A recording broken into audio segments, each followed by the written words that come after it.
Aujourd'hui, nous allons faire une introduction à la gestion des opérations, voir la place de la gestion des opérations dans l'entreprise manufacturière ou encore l'entreprise de distribution ou encore l'entreprise de service. D'abord, pour ce qui est d'une entreprise en général, elle se situe quelque part dans un réseau industriel et commercial. En amont, ce qu'on a, ce sont des sources d'approvisionnement depuis les matières premières comme telles, et ensuite ça peut passer par des manufacturiers tiers pour ensuite aboutir chez nous comme entreprise, et en aval pour rejoindre les consommateurs pour des biens de consommation, bien entendu, ça prend des canaux d'approvisionnement. Il y a aussi des types de consommateurs qui sont plutôt industriels, par exemple de la machinerie. On a des manufacturiers, des manufacturiers de pièces, des manufacturiers d'équipements de type machinerie. Pensez à des charrues, des camions, ce genre d'équipements, des tracteurs dans le domaine agricole. On a donc des manufacturiers pour ces biens. Ce ne sont pas des biens de consommation à proprement dit, mais ce sont quand même des biens industriels qu'on retrouve. Ça prend des canaux d'approvisionnement pour rejoindre ses propres clients. Il y a différents acteurs aussi qui ont une certaine influence ou une certaine incidence sur les activités d'une entreprise. Si on prend les syndicats, par exemple, dans certaines entreprises, ça a une importance très importante. La part des gouvernements, par les taxes, par les impôts, par la réglementation, l'effet de la concurrence, ça agit plus ou moins fortement sur l'entreprise. Le marché des capitaux, pour pouvoir aller chercher des fonds. Le marché du travail a une certaine incidence sur l'entreprise dans un cadre où l'offre d'emploi est très importante, puis les gens n'appliquent pas ou n'ont pas la formation ou il n'y a pas assez de gens pour combler les postes, ça va avoir une incidence sur l'entreprise comme telle. Nous, pour ce qui est de notre cours, on va s'intéresser au flux depuis les matières premières jusqu'au consommateur comme tel. Ce qui va nous intéresser, entre autres, ce seront les activités dites primaires ici du réseau logistique interne de l'entreprise, donc depuis l'approvisionnement jusqu'à la distribution, vente et services, en passant par la transformation comme telle, soit la production. Il y a un cadre aussi de conception de produits et de conception de processus dont on pourrait tenir compte. La fonction de gestion des opérations va comprendre toutes les activités qui sont directement reliées à la production des biens ou encore des services. Dans le cadre du cours, très souvent, je vais faire référence à la fonction gestion des opérations. Il faut faire la distinction entre fonction et titulaire du poste ou où est-ce que ça se situe dans la structure hiérarchique de l'organisation.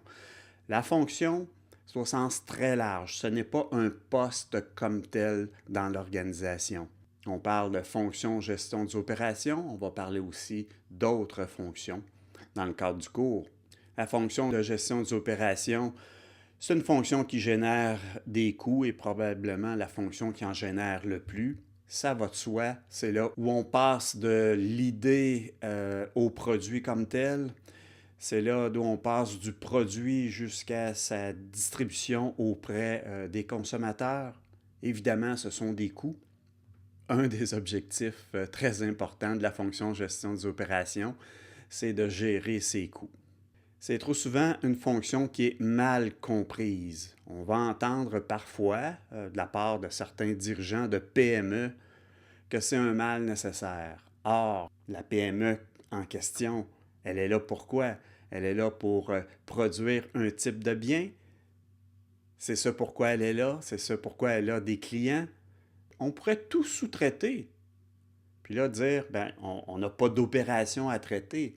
Ce qui est absolument faux. Il faudrait au moins gérer ses sous-traitants. On n'a pas le choix. Il faut faire la conception de produits. Il faut faire la transformation de produits. Il faut rendre ces produits auprès des consommateurs, auprès de notre marché. Les fonctions de base de toute organisation, peu importe sa taille, qu'il y ait juste une personne dans cette organisation ou qu'il y en ait 10 000 ou 100 000, il y a 3 fonctions de base. Il y a la fonction finance. Il faut pouvoir avoir les fonds nécessaires pour absorber nos coûts, pour rembourser des fournisseurs, pour payer des gens, pour payer les frais généraux, payer le loyer, et ainsi de suite. Il faut aussi assurer que les sources de revenus qu'on va avoir, on puisse en profiter jusqu'à un certain point. Il y a la fonction marketing. Il faut rendre nos produits et nos services au marché. Ça prend la fonction marketing. Développement des affaires, ça fait partie de la fonction marketing. Mais il y a aussi des aspects qu'on va voir dans le cours qui font partie de la fonction marketing, mais on les traite dans le cours de gestion des opérations. Par exemple, la prévision de la demande. La responsabilité de la prévision de la demande, c'est une responsabilité de la fonction marketing. Et il y a la fonction opération. On va en traiter de long en large durant le cours. Il y a évidemment les intersections que l'on voit entre les différentes fonctions parce qu'il y a de l'interaction qui peut se traduire par de la collaboration. Parfois, c'est une question de responsabilité qui est partagée. Il y a même parfois des responsabilités qui sont partagées par les 3 fonctions en même temps. Les 3 fonctions sont présentes, comme j'ai dit, dans toute entreprise manufacturière ou de service, peu importe sa taille. Ça ne veut pas dire qu'il n'y a pas autre chose. On n'a pas parlé ici de fonctions les plus importantes. On a parlé de fonctions de base. Ça prend ces 3 fonctions. Chacune de ces fonctions est importante pour la viabilité de l'entreprise. Si on fait abstraction de l'une des 3, l'entreprise ne fonctionne pas. Généralement, la fonction marketing, elle est là pour générer les clients et par conséquent générer les revenus. La fonction opération va générer les produits, les services et bien entendu, ça va conduire à des coûts. Et la fonction finance gère les entrées et les sorties de fonds. Ici, c'est pris au sens très large. D'autres fonctions vont s'ajouter et vont devenir importantes et elles vont prendre de la place par la suite lorsque l'entreprise va croître.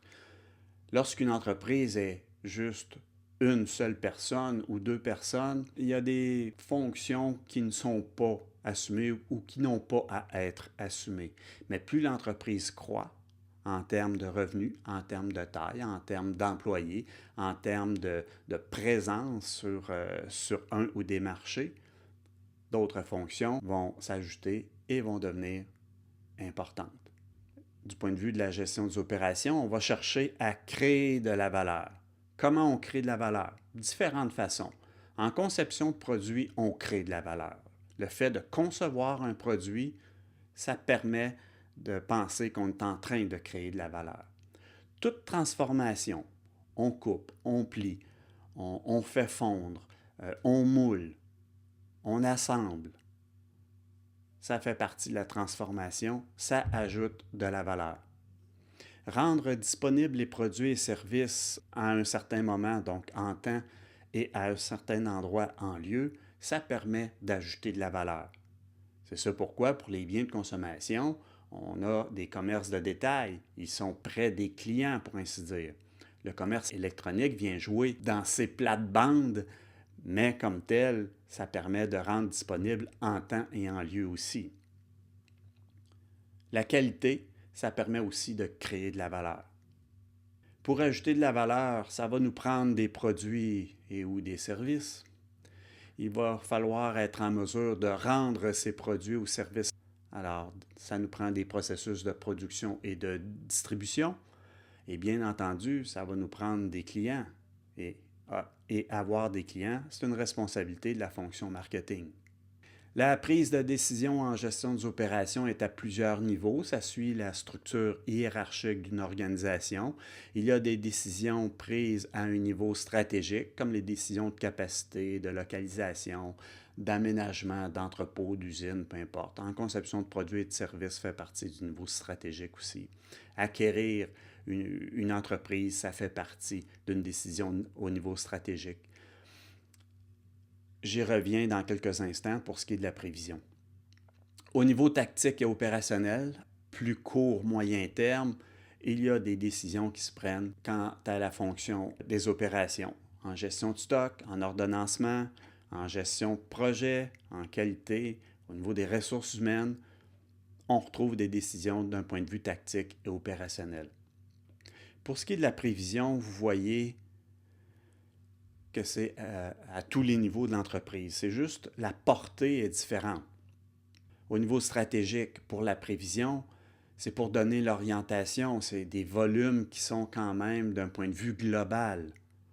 Tandis que de la prévision du point de vue tactique et opérationnel, c'est la prévision au quotidien, c'est la prévision par semaine, voire par mois. Et on va s'intéresser aux détails comme tels. On va avoir une approche systémique pour la suite des choses. Ce qu'on veut, c'est pouvoir comprendre comment les différents composants d'un système interagissent entre eux. On va utiliser des modèles. Un modèle, c'est une représentation simplifiée de la réalité. Alors, on va prendre des modèles plus ou moins simplifiés. Puis, il y a évidemment un aspect d'abstraction dont il faudra tenir compte. Et nous allons utiliser différents outils. On va faire appel à des probabilités, à des statistiques. On effectue de l'optimisation mathématique dans le contexte de la gestion des opérations. On peut utiliser des outils de simulation. Bref, toute approche quantitative et qualitative vont servir dans l'approche pour la gestion des opérations.